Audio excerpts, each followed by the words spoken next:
So Christian McCaffrey was not around for half the season.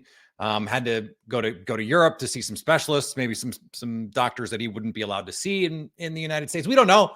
We don't know what's going on there. But he came back, and the offense did not look like what we expected or what we knew it would look like last year.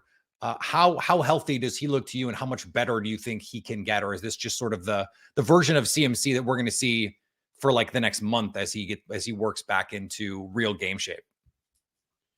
I don't know. What do you think, Croc? I don't think he looks quite 100%. I think he's lacking a little bit of that explosive ability. Juice, yeah.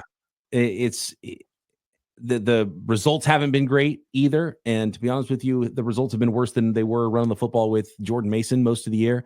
Jordan Mason has barely been able to touch the ball since Christian McCaffrey's been back, which is definitely a Kyle Shanahan thing. And, Bobby Turner, running backs coach thing. And I think Bobby Turner's the one really in charge of who goes in and out of the game during the game. But, they might need to make a better plan pregame to have Christian McCaffrey spelled. He's made some amazing catches, and, clearly he's better in the passing game, but he's not quite right. And I think the biggest thing is, even a 90% Christian McCaffrey, you're going to put him out there as much as you can, right? But it's better than most running backs, for sure. Right. And the big thing is that 49ers fans, and I think the idea was, Christian McCaffrey's going to come back, and whatever's been kind of weird, he'll Band-Aid all of it and fix it all. And that hasn't happened. And I think that's clear. Yeah, it hasn't been great. Last game he was, very productive, and he's been productive for the most part, especially through the air. I think that's where they've kind of gotten more of their bang for their buck. The rushing yards, the yards per carry, not super high like you're used to seeing from Christian McCaffrey, still kind of hovering around 4 yards per carry in his last game. But Kyle Shanahan has proven time and time again, if he has Christian McCaffrey healthy, he's going to be the factor back and get the bulk of the carries. So they have two other running backs. Early in the season, a lot of people got a chance to meet Jordan Mason, and we saw how well he ran. And he's earning nicknames, and people are calling him Baby Marshawn Lynch. And he was leading the league in rushing at one point through the first quarter of the season, and then he got banged up. So then the 49ers went with Isaac Guerrero, a rookie, and he's ripping off big runs. Peacock and I have talked about it, and we would like to see Kyle Shanahan figure out a way to utilize all three guys to their skill sets. And Guerrero, he's more of a one-cut explosive back. Jordan Mason, he's more of your power back. And Christian McCaffrey obviously gives you a little bit of everything, but gives you even more in the passing game. Mm-hmm. Is there a way that you can kind of use these three guys to create the ultimate run game? And you'd assume so, but Kyle Shanahan, he's going to go with what he knows, and that's to play one running back and run him as much as possible until that guy gets hurt. I think the key for Green Bay in this game is they have been a pretty good run defense most of the year, or at least an average. Pretty good by Green Bay standards means like average. And that's been what they are this year. But as a too high defense, they are a bad run defense. And the thing that is different about this 49ers team to me right now is that without Brandon Ayuk, they just do not threaten you vertically the same way that they used to. And I think you're going to see the Packers play more single high. That will help them stop the run. You're essentially daring Brock Purdy. We dare you to beat us deep with Juwan Jennings and Deebo Samuel. And I think George Kittle could be the guy that they try and do that with. Some of those big play action shots. We think of that 2019 game, either one where the 49ers beat the brakes off the Packers. That's Shanahan staple where Kittle runs the cover 3 beater, where he runs the big post corner. And it's just like wide ass open every time. Certainly against Green Bay, against Kevin King, it's I believe who was in coverage on the play that I'm thinking of. And so like I think that's going to be the plan. It's interesting to me that this is a 49ers team that is facing a 49ers-ish defense. Jeff Hafley was the 49ers defensive backs coached with Kyle Shanahan. In fact, it was Kyle Shanahan who brought Haf to Cleveland in the first place, and then brought him to the 49ers because he thought enough about him there.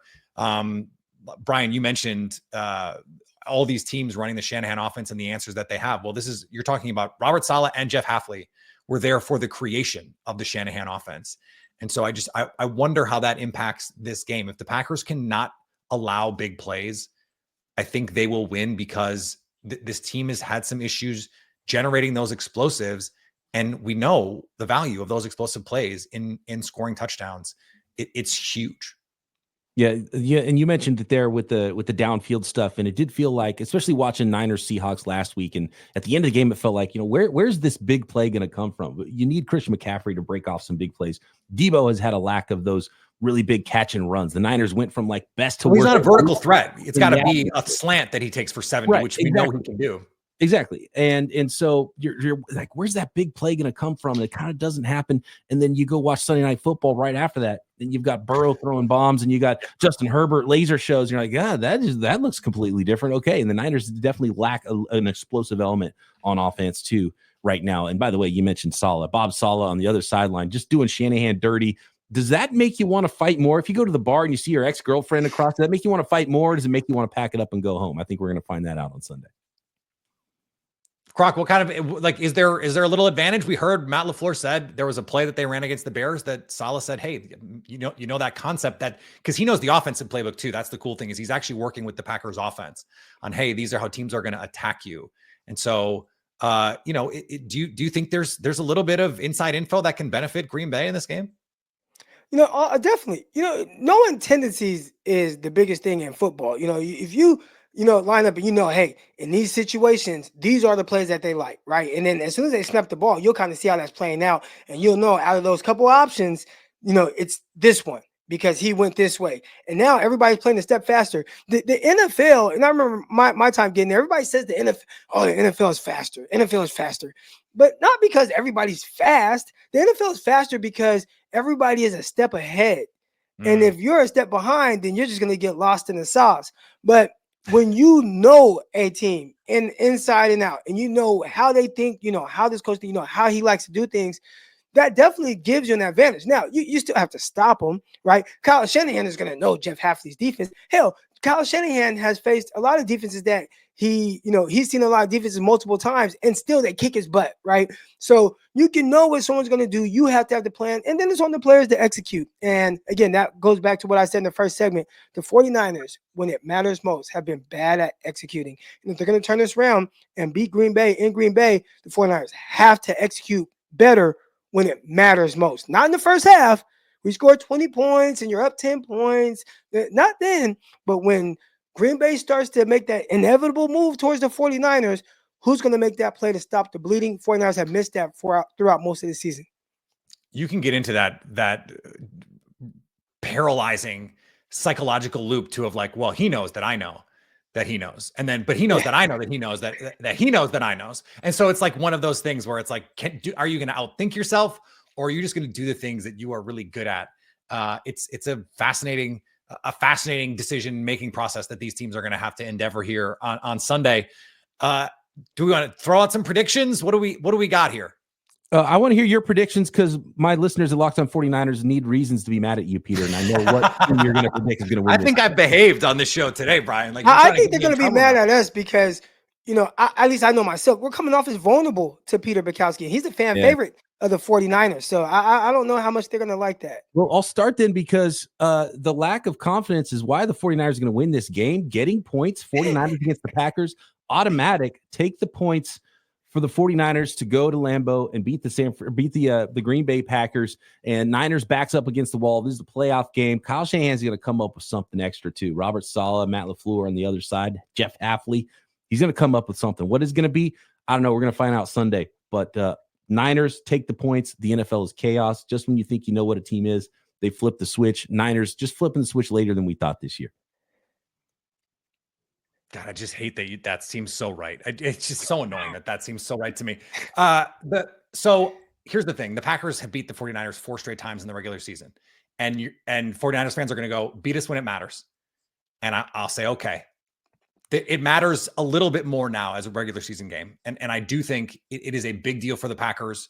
They have been very good when they get to see teams a second time. I know they haven't seen the 49ers a second time, but this is a team they did just play in January. And they have been so close all year. In 3 losses, guys, the Packers have gone over 400 yards of offense in all 3, over 6.3 yards per play in all 3. It has been the red zone. To Croc's point, they have been bad in the red zone. If they score in the red zone in this game, they will win. And if they don't, if they kick field goals or they have to go for it on 4th down, they'll lose. And that's a little bit of a cop-out, but that's the truth. And so I think they'll be able to move the ball on this 49ers defense. I think you're going to see them in 2 tight end personnel groupings. You're going to see them in heavy personnel. Even from the gun, we saw that. Hey, split Tucker Kraft out and Ben Sims. Or, hey, let's play in pony personnel, 2 running backs on the field. Get those linebackers involved. It's going to be Devondre Campbell. Better get ready to learn option routes, because they're coming at him And so I like the Packers in this game, but it's going to be a tight one. It's going to be annoying, and it's going to come down, I think, at the end to a field goal, much like the playoff game. And I think Brandon McManus is going to hit it and either clinch the game or win the game for the Packers. Croc, what you got? I'm going to go with Peacock, man. And again, I feel vulnerable with the 49ers right now. It hasn't been great, but like you said early on, at some point, it's like, okay, we've been waiting. It's got to click. Why not click against the Green Bay Packers? I'm not super confident. You're going on the road. You're playing against Green Bay. And I think Green Bay is kind of looking for that game to where everything is just clicking for them. They haven't had that. We saw them have that in the second half of last season. But for the 49ers right now, can it click? And they got the guys, they got the players, got a little healthier. You get guys like, CMC back. Now you got George Kittle coming back now. Hopefully, and we'll see what happens with Drake Greenlaw. Hopefully he's on the field. But 49ers getting a little healthier. You get Travarius Ward back. I think this is the time for the 49ers to say, you know what? We got to play like who we think we are. And we're going to have to do it on the road. And what better time to do it to make a statement against Peter Bukowski's Green Bay Packers? And I just got to say, the craziest thing maybe that, Peter, you've ever said is that this game's going to end because of clean special teams play. Yeah, you're right. It won't. That's impossible. The Packers, remember, Keyshawn Nixon fumbled a kickoff return. He looked like he was going to have a chance to score, fumbled it. The Packers recovered it. But then Anders Carlson missed the field goal, which is the reason why at the end that was a drive to try and win to force overtime instead of win. Tough look. I hope it's not a special teams meltdown for everyone's sake, but because the 49ers think it's special teams too. So it's just one of those like, hey, thanks for being just as crappy at this thing than we are. Let's hope there's no special teams mistakes for everyone's sake.